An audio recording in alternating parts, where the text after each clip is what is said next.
अस्सलाम वालेकुम क्लास। अब आज की क्लास में हम एक्सरसाइज 1.4 स्टार्ट करने जा रहे हैं। एक्सरसाइज 1.4 में पहला सवाल आपसे कह रहा है कि सिंप्लीफाई करें जितने भी सवालात गिवन है।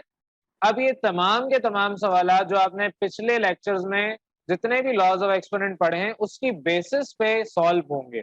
अगर आपको वो लॉज ऑफ एक्सपोनेंट नहीं याद या नहीं आपने तैयार किया अभी तक उन लेक्चर को अच्छे से, तो फिर आपको आज की क्लास में कुछ समझ नहीं आएगा।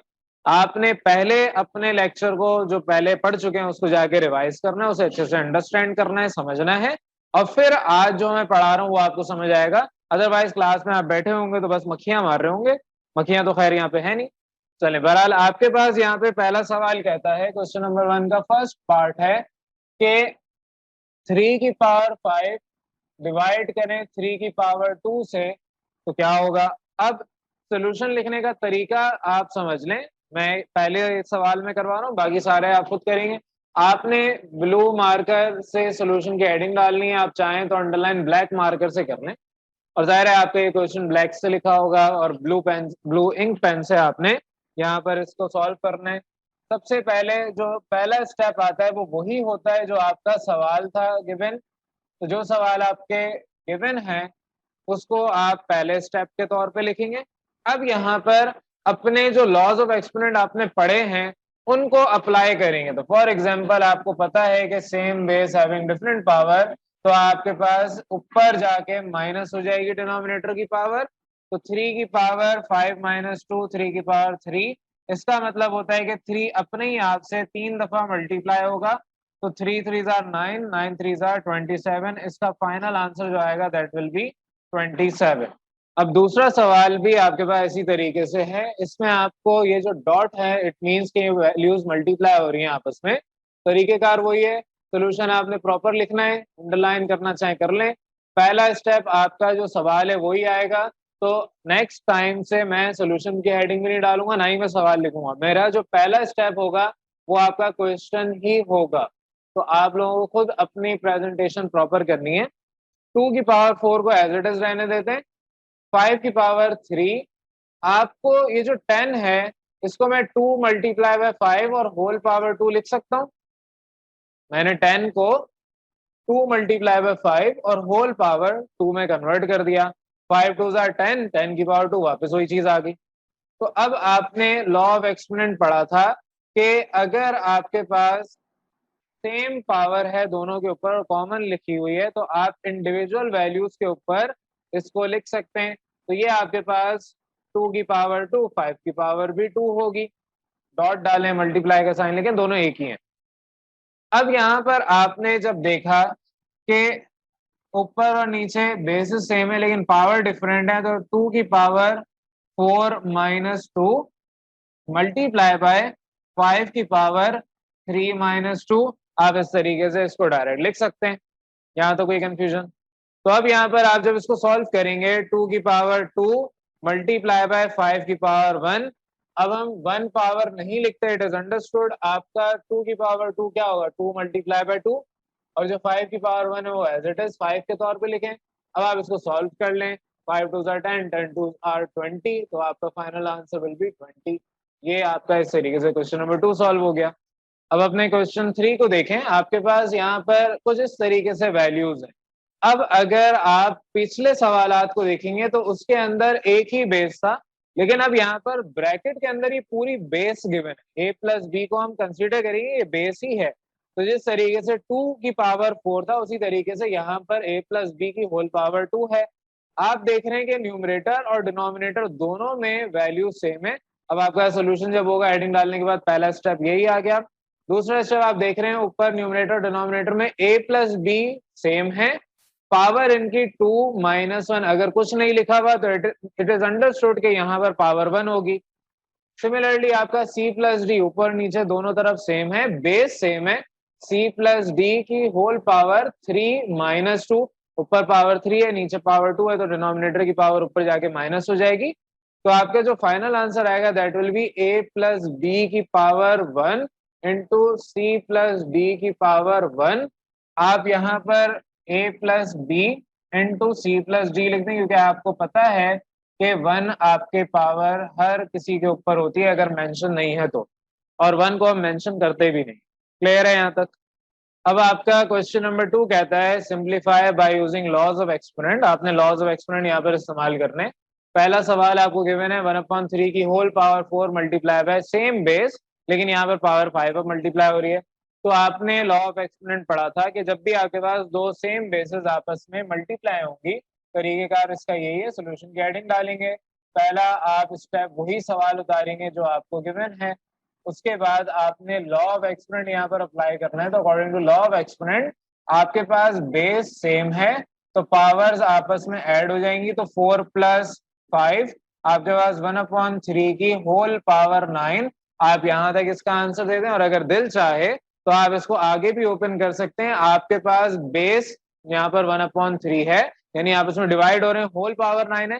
आप इंडिविजुअल वैल्यू के ऊपर 1 के ऊपर भी 9 लिख दें, 3 के ऊपर भी 9 लिख दें, तो आपके 1/3 की पावर 9 आंसर आ जाएगा। लेकिन क्योंकि किताब में यहाँ तक आंसर है तो हम इसको यहीं तक अपना आंसर लिमिट कर देंगे, स्टॉप कर देंगे। अब आपके इसके आगे के जितने भी सवाल इस जैसे हैं वो होमवर्क क्वेश्चन हैं। सेकंड पार्ट आपसे कहा है 3/4 की पावर 5 मल्टीप्लाई बाय 3/4 की पावर 2। तो बेस सेम है, पावर्स आपस में ऐड हो जाएंगी। ठीक है, तो आपके पास आंसर क्या आएगा, 5 + 2 पावर आपकी 7। इसी तरीके से थर्ड आपका पार्ट है -4/5 की पावर 3 मल्टीप्लाई बाय -4/5 की पावर 5। तो जब आपके पास बेस सेम, पावर आपकी आपस में ऐड हो जाएंगी, तो 3 + 5 आपके पास 8 पावर हो गई। तो ये आपके बाकी के दोनों पार्ट सेम है। इसी तरीके से आपके पास 6 पार्ट है -a/b/c whole power 5 multiply by base same है, पावर यहाँ पर 4 है, तो बेस एक दफा लिखेंगे, आपकी पावर क्या होगी 5 + 4 यानी कि 9। ये आपके पास दो बेसिस जब एक जैसी मल्टीप्लाई हो रही थी। क्वेश्चन नंबर 7 में आपके पास 3 बेसिस एक जैसी हैं, तो आपकी तीनों बेस जब मल्टीप्लाई होंगी एक जैसी, अब 3 हो, 4 हो, 8 हो, 10 हो, जितनी भी होंगी उसको आप एक दफा लिखेंगे और उनकी जो भी पावर्स है वो ऐड कर देंगे। तो 7th पार्ट में क्या होगा, पावर आपकी तीनों ऐड हो जाएंगी, तो पावर आपकी 2 + 3 + 5, आंसर आपके पास फाइनल आएगा 10। तो -c/d की पावर 10 ये इसका फाइनल आंसर आएगा। और इसी तरह आपका क्वेश्चन नंबर 12 है, माइनस बाहर है, ठीक है, आपके पास माइनस बाहर मल्टीप्लाई हो रहा है, अंदर आप देखेंगे ब्रैकेट में -l/m होल पावर 4, दूसरी जो ब्रैकेट है सेम बेस है उसकी पावर 5, और तीसरी ब्रैकेट जिसकी बेस सेम ही है, होल पावर इसकी 3 है। तो जब बेस सेम है उसको एक दफा लिखा, आपके पास पावर 4 + 5 + 3, यानी कि आपके पास जो फाइनल आंसर आएगा दैट विल बी माइनस, अभी भी बाहर ही है, अंदर आपका जो -l/m है इसकी होल पावर अब आपकी हो गई 12। यहां तक आप इसका आंसर स्टॉप कर सकते हैं। अगर आप इसको मजीद सॉल्व करना चाहें, क्योंकि किताब ने मेरे ख्याल से यहाँ तक आपका स्टॉप किया हुआ है, आप इसमें मजीद चाहें तो आपने एक और लॉ ऑफ एक्सपोनेंट पढ़ा है कि अगर नेगेटिव बेस हो, उसकी इवन नंबर अगर पावर है, तो आपके पास जो नेगेटिव साइन है वो पॉजिटिव में कन्वर्ट हो जाता है। आपके पास पॉजिटिव l की पावर 12/m की पावर 12, माइनस क्योंकि बाहरी है तो माइनस दोबारा मल्टीप्लाई होकर माइनस में ही कन्वर्ट करेगा आपके ओवरऑल आंसर को। तो ये एक्स्ट्रा स्टेप अगर करना चाहते हैं, आपको समझ आ गया, वेल एंड गुड। तो आपका फाइनल आंसर जो है किताब वाला वो तो आप लोग आराम से निकाल लेंगे। अगर मजीद सॉल्व करते हैं तो आपका -l की पावर 12/m की पावर 12, और आप चाहें तो इसको l/m होल पावर 12 लिख सकते हैं। ये इजाफी स्टेप्स हैं, करना चाहें, समझ आ रहा है, वेल एंड गुड, नहीं आ रहा तो आप इसके ऊपर तक स्टॉप कर सकते हैं, यानी सिर्फ पावर ऐड कर दें, आपके पास जो आंसर है माइनस इंटू आपकी ब्रैकेट के अंदर -l/m होल पावर 12, ये इसका फाइनल आंसर आएगा। ये सारे क्वेश्चन जो एक जैसे आपके हैं ये होमवर्क क्वेश्चन है। अब हम आते हैं नेक्स्ट क्वेश्चन की तरफ जो कि थोड़े से डिफरेंट है, उनको मैं करवा रहा हूँ। क्वेश्चन नंबर 4 पे अब चल रहे हैं। अब क्वेश्चन नंबर 4 में आपको कुछ इस तरह की एक्सप्रेशन गिवन है, तरीकेकार फिर बता रहा हूँ, आपने सवाल खुद उतारना है, सोल्यूशन की हेडिंग डालनी है। पहला स्टेप वही है जो आपका सवाल होगा, तो मैंने वो सवाल ही उतारा है आपका, इसके आगे से आप अपना सोल्यूशन करेंगे। तो according to law of exponents आपने पढ़ा है कि अगर आपके पास होल पावर इस पूरी ब्रैकेट के ऊपर है तो आप इंडिविजुअल वैल्यूज के ऊपर पावर लिख सकते हैं। तो -3 की पावर 3 मल्टीप्लाई बाय 5 की पावर 2 की होल पावर 3। अब यहाँ पे दो लॉज ऑफ एक्सपोनेंट अप्लाई हो रहे हैं। एक कहता है कि negative base having odd power, तो ऑड पावर का मतलब minus sign as it is बाहर आ जाएगा, और जो 3 है उसके ऊपर पावर 3 होगी, मल्टीप्लाई बाय यहाँ पर आपके पास पावर के पूरे ऊपर ब्रैकेट के एक और पावर है पावर ऑन पावर, तो आपके पास 5 की पावर 2 मल्टीप्लाई होगी 3 से। तो अब आप इसको -3 की पावर 3 मल्टीप्लाई बाय 5 की पावर 6, यहाँ तक अपना आंसर क्लोज कर सकते हैं। आगे दिल चाहे तो कैलकुलेटर का इस्तेमाल कर लें, कैलकुलेटर की मदद ले लें, लेकिन यहाँ तक हम इसका आंसर स्टॉप करेंगे। कोशिश हम करते हैं कि जितना मिनिमम हो सके उतना मिनिमम कैलकुलेटर इस्तेमाल करें। अगर यहाँ पर फॉर एग्जाम्पल 2 तक पावर होती तो हम इसको कैलकुलेट कर लेते, लेकिन 5 की पावर 6 नॉर्मली स्टूडेंट्स के लिए कैलकुलेट करना मुश्किल है, तो यहाँ तक आप इसका आंसर स्टॉप कर देंगे। अब इससे मिलता जुलता आपके पास 5th क्वेश्चन है, जो कि आपका होमवर्क ही है। इसमें आपको ब्रैकेट के अंदर 3 मल्टीप्लाई बाय -4 की पावर 2, मैं यहाँ पे क्वेश्चन लिख देता हूँ। आपके पास 3 मल्टीप्लाई हो रहा है -4 की होल पावर 2 से, और होल ब्रैकेट 3 है। अब इसको करने का तरीका क्या है, 3 दोनों के ऊपर इंडिविजुअली लिखा जाएगा।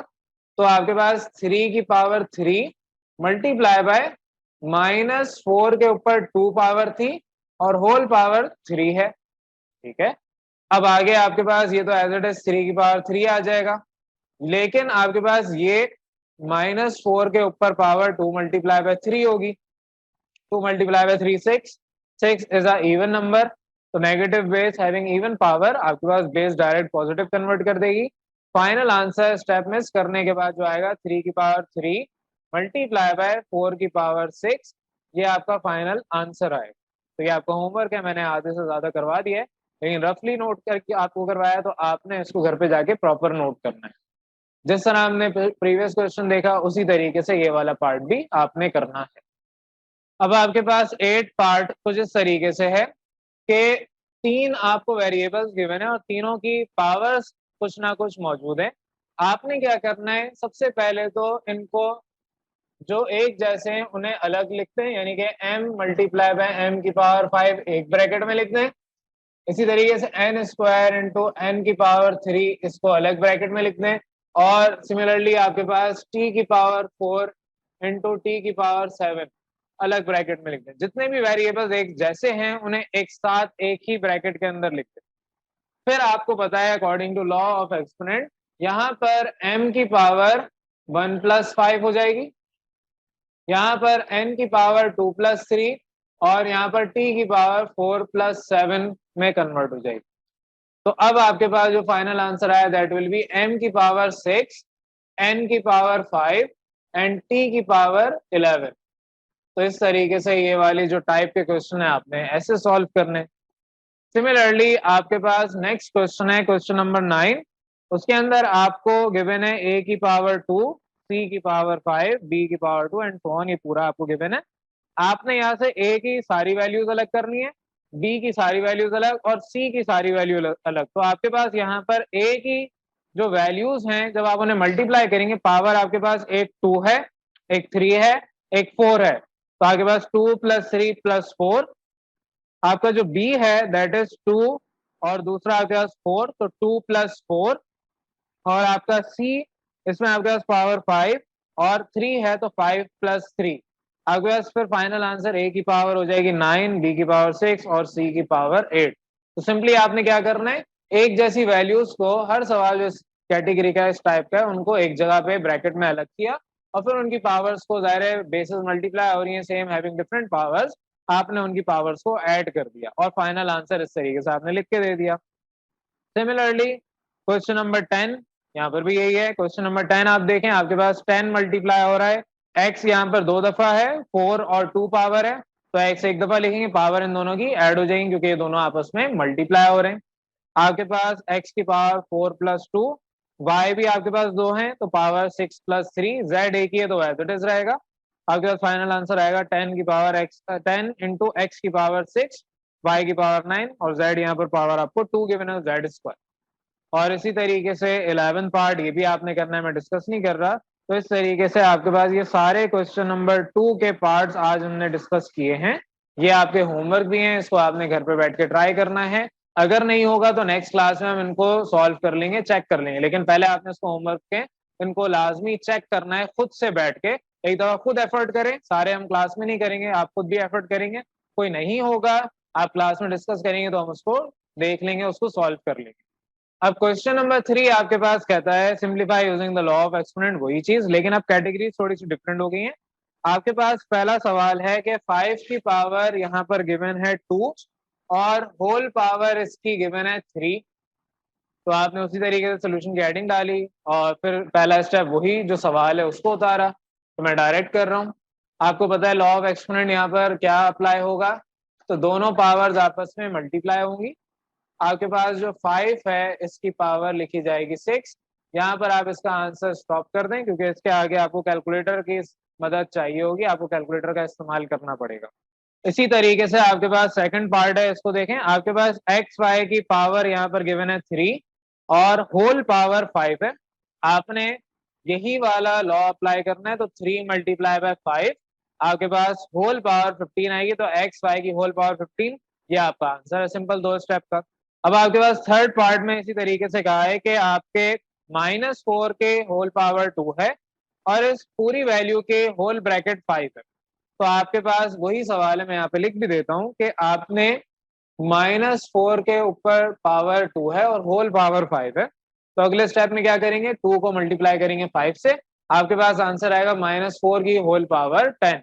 अब आप चाहें तो यहाँ पर negative base having even power वाला कॉन्सेप्ट अप्लाई कर लें, आप +4 की पावर 10 कर दें, लेकिन जरूरत नहीं है। किताब ने यहाँ तक स्टॉप किया तो आप भी यहीं तक स्टॉप कर लें।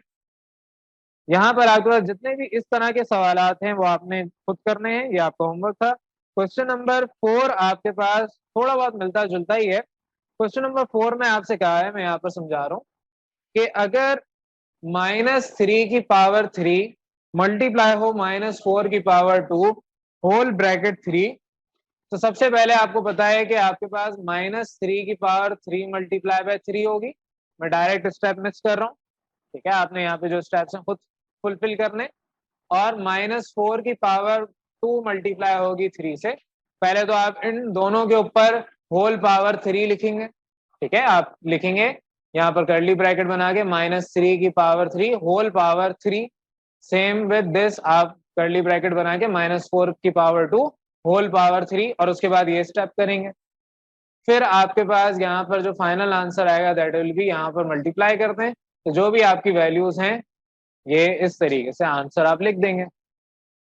तो जब भी आपके पास 2 या 2 से ज्यादा वैल्यूज होंगी और होल पावर हो, तो फॉर्मूला वही है, आपके पास लॉ वही है, आपका कॉन्सेप्ट चेंज नहीं हो रहा। जो काम जैसे आपने पहले किया था वो काम अभी भी वैसे ही आपने करना है।